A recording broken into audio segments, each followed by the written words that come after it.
नमस्कार मित्रों, shortcut India news channel पे आपका बहुत बहुत स्वागत है। आज हम एक ऐसे स्टॉक का रिव्यू करने जा रहे हैं, या कह सकते हैं स्टॉक के बारे में बताने जा रहे हैं जो पूरे पूरे क्रेडेंशियल रखता है मल्टी बैगर बनने के। और वो स्टॉक का नाम है हुहु धमाके। और ये जो स्टॉक है वो एक्चुअल में है फिनलैंड का। फिनलैंड की कंपनी है, वहां की ये पैकेजिंग कंपनी है, पैकेजिंग इंडस्ट्रीज की कंपनी है, फूड पैकेजिंग करती है जो आपको जैसा कि पता ही होगा। लेकिन ये कंपनी इंडिया में भी पैकेजिंग का काम करती है, इसी वजह से इस कंपनी को यहाँ पर स्टॉक में ट्रेड किया जाता है। तो आप इसको समझ सकते हैं कि ये कितनी शानदार कंपनी होगी जो इंडियन मार्केट में ट्रेड कर रही है। इंडियन मार्केट में एक्चुअल में इन्होंने अपना स्टेक ले रखा है, इस वजह से वो स्टॉक मार्केट में ट्रेड करती है। तो हुटामाकी फिनलैंड की कंपनी है। पहली बात, इसके पैकेजिंग जो यूनिट है वो बहुत ही बड़ी यूनिट है।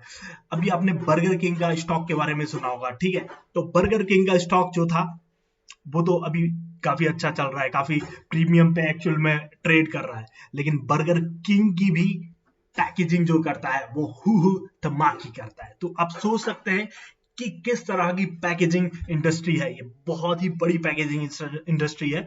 ये ऑलरेडी अगर आप इसके नंबर से देखेंगे, ये यूरोज में, और यूरोज की वैल्यू जो है आपको पता ही होगी कि डॉलर से भी ज्यादा होती है।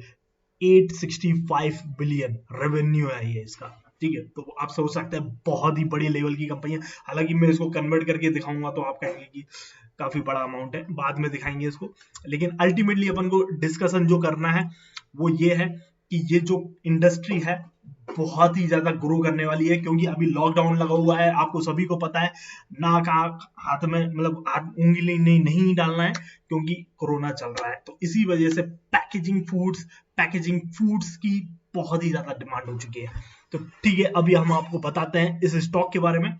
तो इस स्टॉक के हमने टिकर टेप में ओपन कर रखा है। टिकर टेप की आपको पता ही होगी, ऑलरेडी इसमें काफी अच्छी फैसिलिटीज प्रोवाइड की गई हैं। लाइक इंट्रिंसिक वैल्यू को ये बताता है। इंट्रिंसिक वैल्यू का मतलब है कि ये प्राइस अभी लेस चल रहा है या ऊपर चल रहा है, यानी कि इंट्रिंसिक वैल्यू ग्रीन है, इसका मतलब आप समझ सकते हैं ये जो स्टॉक है वो अंडर वैल्यूड है, मतलब अभी उसकी पूरी प्राइस में नहीं दी गई है। और रिटर्न टू एफडी बहुत ही शानदार है, जैसा कि आप यहाँ पर देख सकते हैं। अगर 5 साल का मैं चार्ट लगा के आपके सामने स्क्रीन पे दे दूं, हालांकि उतना ज्यादा प्रॉफिट नहीं किया है, लेकिन फिर भी कोई कम प्रॉफिट नहीं दिया है 5 साल में, क्योंकि अभी पैकेजिंग इंडस्ट्री ये नया नया आया था, तो इसलिए ज्यादा प्रॉफिट नहीं दिया। लेकिन फ्यूचर में बहुत ही ज्यादा ग्रो करने वाला है, क्योंकि सभी को पता है कि अब ठेले पे लोग नहीं खाएंगे खाना, पैकेजिंग प्रॉपर फूड होगा उसको लोग प्रेफर करेंगे ईट करना। जैसे कि मैंने आपको बताया बर्गर किंग, जो अभी ऑलरेडी इंडियन मार्केट में बहुत ही ज्यादा अच्छे से चल रहा है, उसका मैंने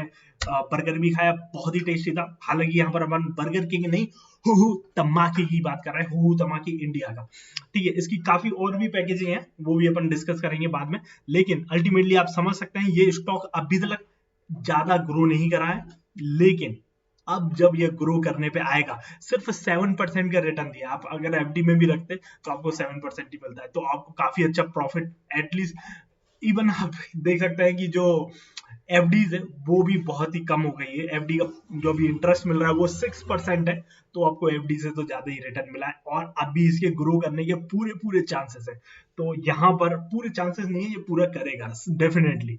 1 ईयर में देख लीजिए इसका रिटर्न, हालांकि 1 ईयर में तो काफी अच्छा रिटर्न है। देख लीजिए 200 से लगभग 350 हो गया है, मतलब लगभग 75% का ग्रो कर रहा है इसने सिर्फ 1 ईयर में। तो अभी ग्रो करने की पूरी इसकी कह सकते हैं कि पूरी इसकी क्राइटेरिया रखता है।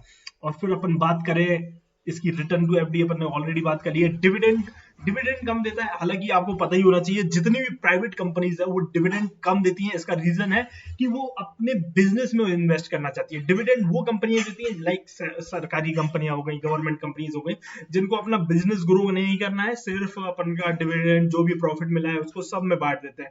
तो डिविडेंड कम दे वो कंपनी कही जाती है वैसे अच्छी, लेकिन हालांकि फिर भी 1% डिविडेंड देती है, ठीक है। कोई बुरी कंपनी नहीं है, मतलब 200-300 रुपए का स्टॉक है तो आपको ये 3 रुपए तो देगी ही, ठीक है। 1 ईयर में अगर 3 रुपए भी देगी तो 3% हो जाता है, दैट्स ओके। तो ठीक है, ये मतलब मैं बता रहा हूँ जस्ट 1% का डिविडेंड है, ज्यादा परसेंट का डिविडेंड नहीं है, लेकिन फिर भी जो इसका ग्रो का पोटेंशियल है वो बहुत ही ज्यादा है अभी। और देखिए एनालिसिस के डिमांड में देख लिए, एनालिस्ट हैं जो, उन्होंने सब ने इसको 100% बाइंग का स्टॉक बोला है।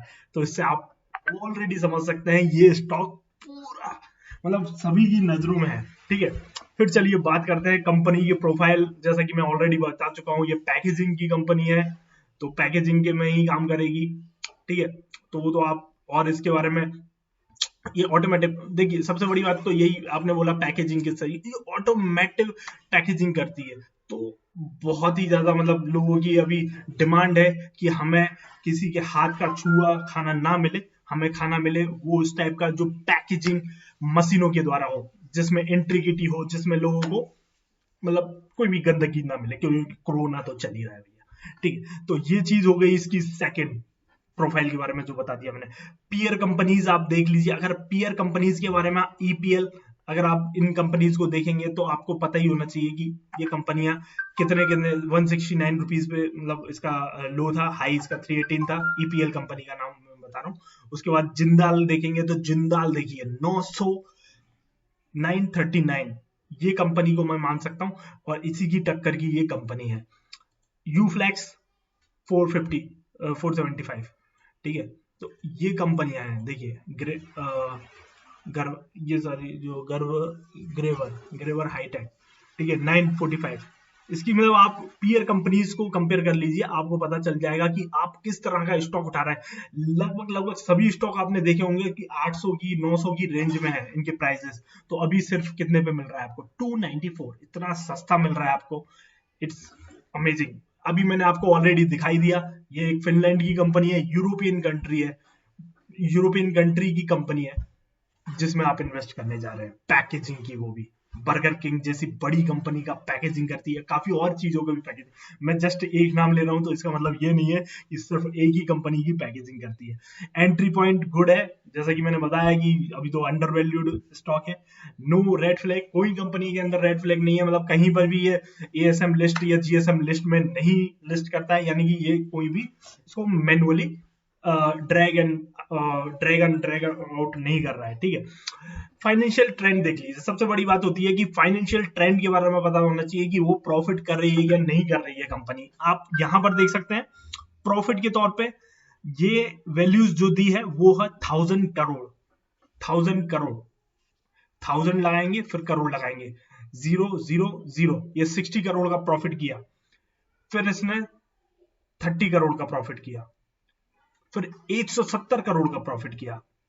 थोड़ा सा कम हुआ अभी 2020 में, लॉकडाउन लग गया, सब चीजें हो गई, बर्गर किंग इटसेल्फ बंद हो गया, तो ये सारा, तो फिर भी इसने प्रॉफिट किया 100 करोड़ का, 100 करोड़ का प्रॉफिट इस कंपनी ने फिर भी किया 2020 के लॉकडाउन में। अभी देख लीजिए, आप समझ सकते हैं कि अब जब ये लॉकडाउन, इवन लॉकडाउन भी रहेगा ना, तब लॉकडाउन में लोग खाना पसंद करेंगे पैकेजिंग का फूड, तो बहुत ही ज्यादा ग्रो करने वाला है। बहुत ही, जैसे कि मैंने बता दिया, मेरी बात नहीं मानो, चलो एनालिस्ट की तो मानोगे, तो एनालिस्ट की बात मान लो। ठीक है, ये स्टॉक के ग्रो करने के पूरे मतलब क्राइटेरिया रखता है। लो प्लेज प्रोमोटर, मतलब प्रोमोटर ही नहीं कह रहे भैया हम नहीं बेचेंगे हमारा स्टॉक, जो इनके पास स्टॉक्स रखे वो बेच ही नहीं रहे, सोच लीजिए, लो प्लेज प्रोमोटर होल्डिंग। तो ये ऑटोमेटिकली इसको बता देता है कि ये स्टॉक एक बहुत ही दमदार स्टॉक है जिसको आपको खरीदना ही चाहिए। तो ये हो गई बेसिक सी बातें स्टॉक के बारे में। और अगर फोरकास्ट देखिए, मैंने अभी प्रो इसका वर्जन नहीं लिया, अगर आप प्रो वर्जन ले लेंगे तो इसमें फोरकास्ट भी देख लेंगे, लेकिन आप, अगर मैं आपको बता पाऊं, इसमें ग्रीन 2 देख रहे हैं, और डाउन में भी जा सकता है, ऐसा कोई चांसेस नहीं है कि डाउन नहीं जाएगा, डाउन भी जा सकता है, लेकिन जितना भी बताया जा रहा है उसमें पूरे क्राइटेरिया रखता है कि ये अप ही जाएगा। और हाँ, अभी अब रेवेन्यू फोरकास्ट में देख लीजिए, रेवेन्यू फोरकास्ट पूरे तरीके से इसमें ग्रीन आपको अप में ही दिख रहा है, तो रेवेन्यू इसका बढ़ने ही वाला है। और अर्निंग पर शेयर है वो भी इसका बढ़ने वाला है। हालांकि देखिए 19 में बहुत था, 20 में कम हुआ, अभी ये जो ग्रो करने वाला है ना 2020 में, धमाकेदार, यू विल मतलब शॉक्ड हो जाओगे आप लोग। फाइनेंशियल इसकी बहुत अच्छी है, फाइनेंशियल में कोई दिक्कत नहीं है। Lower than industry net income, तो वो इसलिए हुआ है क्योंकि अभी लॉकडाउन लगा था, यही इसका रीजन है अल्टीमेटली। और इसके अलावा आप और इसके डेटा को जाके सर्च कर सकते हैं, देख सकते हैं, इनकी एनुअल रिपोर्ट पढ़ सकते हैं। 1917 सब रिपोर्ट इसकी आपको ऑनलाइन मिल जाएगी। मैं उतना नहीं बताने वाला हूँ आपको, क्योंकि अल्टीमेटली मेरे को स्टॉक के बारे में बताना है, बेसिक इंफॉर्मेशन बताना है कि ये स्टॉक बाय करना है कि नहीं करना है। अब मैं सारा डेटा यहाँ पढ़ता रहूं, आप कहेंगे क्या पढ़ रहा है, तो it's not useful for you और not useful for to be buyer. Peer companies में ऑलरेडी आपको बता ही चुका हूँ, तो उस लिहाज से भी ये कंपनी बहुत ही अच्छी काम कर रही है। ठीक है, तो ये तो हो गया अपना इसका होल्डिंग्स। हाँ, होल्डिंग्स के बारे में थोड़ा सा अपन को पता होना चाहिए कि इसकी होल्डिंग्स कहाँ कहाँ पर है। तो देखिए, प्रोमोटर होल्डिंग बहुत ज्यादा है, तो आप समझ सकते हैं प्रोमोटर इसको प्लेस भी नहीं कर रहे हैं, यानी कि सेल नहीं कर रहे हैं, क्योंकि उनको भी पता है इसमें बहुत दमदार प्रॉफिट होने वाला है। 67% प्रोमोटर होल्ड करते हैं। ठीक है, सबसे पहली बात 67। और म्यूचुअल फंड जो है ना, वो देखिए धमाकेदार बढ़ाते जा रहे हैं लगातार। दिसंबर 19, फिर मार्च, दिसंबर में फिर बढ़ा दिया, मार्च में फिर बढ़ा दिया। तो जब म्यूचुअल फंड को भरोसा है तो आपको तो भरोसा होना ही चाहिए भाई। ठीक है, फिर चलते हैं अपन अपने इसमें मैं आपको दिखा देता हूँ जो प्रोमोटर होल्डिंग है। प्रोमोटर होल्डिंग मतलब इंटेक्ट रखी है उन्होंने, हालांकि थोड़ी सी 1% बल्कि बढ़ा ली है। ये आप सोचिए कि उनको पूरा विश्वास है। जब प्रोमोटर को विश्वास है तो आपको तो होना ही चाहिए। डोमेस्टिक आप जानते हैं कि डोमेस्टिक जो इन्वेस्टर होते हैं वो थोड़े से मतलब डोमेस्टिक एक्चुअली इंस्टीट्यूशन है, तो उनको थोड़ा सा मतलब कह सकते हैं कि ठीक ही है, उन्होंने कम किया है तो कोई दिक्कत नहीं है। और डोमेस्टिक कितना, फॉरेन इन्वेस्टर देखिए आप, फॉरेन इन्वेस्टर थोड़ा सा घटाया है, लेकिन आप देख सकते हैं म्यूचुअल फंड ने बढ़ाया है, तो डोमेस्टिक का क्या मतलब है उसमें। ठीक है, तो रिटेल देख लीजिए, रिटेल बहुत कम तो नहीं है लेकिन ठीक ठाक है, 26% है, इंटैक्ट रखा है। थोड़ा मैं कह सकता हूँ कि अच्छा काम कर रहे हैं हमारे जो डोमेस्टिक इन्वेस्टर है। तो इस तरह से ये काफी गुड न्यूज है। और पहले तो न्यूज देख लेते हैं, अपन एक काम करते हैं। बोर्ड ऑफ हुहू तमाकी पीपीएल अपॉइंटेड मैनेजिंग डायरेक्टर। ये 6 महीने पहले कोई मैनेजिंग डायरेक्टर इन्होंने चेंज किए थे, ये इन्फॉर्मेशन थी ब्रीफ हुहो ताकि पीपीएल। ठीक है, ये सारी चीजें Q2 नेट प्रॉफिट जंप 16%। 7 महीने पहले इसने 16% का जंप किया था 36 करोड़ के हिसाब से। और ये सारी चीजें आप इंफॉर्मेशन यहाँ पर फ्री में अवेलेबल है, लेकिन मेरा मेन मोटिव आपको ये बताना है कि ये स्टॉक किस तरह का है। ठीक है, तो ये सारी चीजें थी जिसको आप देख चुके हैं। तो इस तरह से मैं आपको बताना चाहूंगा ये एक प्रॉपर स्टॉक है जिसको आप इन्वेस्टमेंट के पर्पज से ले सकते हैं अपने फ्यूचर। और ठीक है, इसकी एक्स अभी, हाँ सबसे बड़ी बात है, जून में ये आपको डिविडेंड भी देने वाला है। तो अगर आप इसको अभी भी खरीदते हैं, एक्स डेट का मतलब आपको सबको पता ही होगा कि इस डेट से एक दिन पहले आपको इस स्टॉक को खरीद लेना है, अगर आपको ये 3 रुपए का डिविडेंड चाहिए। अगर मान लीजिए आपने इसके यानी कि वैसे तो मैं नहीं कहूंगा 1000 स्टॉक खरीदो, 100 स्टॉक खरीदे तो आपको 300 रुपए मिलने वाला है। तो 100 स्टॉक यानी कि लगभग आपको 3 लाख रुपए इन्वेस्टमेंट कर दीजिए, तो 300 रुपए आपको वैसे ही अभी 9 तारीख को मिल जाएंगे, मतलब 9 तारीख के बाद मिल जाएंगे बिकॉज ऑफ दिस डिविडेंड। तो डिविडेंड ये अपना प्रॉपर देता है हर साल के लगभग। देखिए जून को ही देता है, जून में दिया था 2020 में, फिर उसके पहले 19 में दिया था अप्रैल में, फिर उससे पहले भी अप्रैल में ही दिया था, मई में दिया था 2017-16। तो लगातार ये अपना डिविडेंड बांटता रहता है। डिविडेंड में इसमें कोई कमी नहीं है। 2011 की कंपनी है कह सकते हैं, 2011, 12, 13, 14, 15, 16, 17, 18। तो डिविडेंड इसने बिल्कुल अपना नहीं रोका है, सबसे बड़ी बात आप इसको ये मान सकते हैं। और डिविडेंड हालांकि ये अपना ऐसे ही देती है, मतलब 1% के करीबन, लेकिन काफी अच्छा डिविडेंड है, कोई बहुत ही कम डिविडेंड नहीं है, आप जैसा कि समझ सकते हैं। तो इसी के साथ मैं अपने वीडियो का अंत करता हूं और आप सभी को कहता हूं कि ये स्टॉक आपके रडार पे रहना चाहिए, और हो सके तो 10-20 तो खरीद लो। अगर 2500 भी लगा दिए तो थोड़ा बहुत प्रॉफिट हो रहा है तो कोई दिक्कत नहीं है। और इस तरह के स्टॉक के बारे में आपको जानकारी और चाहिए तो हमारे वीडियो को सब्सक्राइब कीजिए, लाइक कीजिए और शेयर कीजिए। धन्यवाद। भारत माता की जय। वंदे मातरम। हुहू ताकामाकी।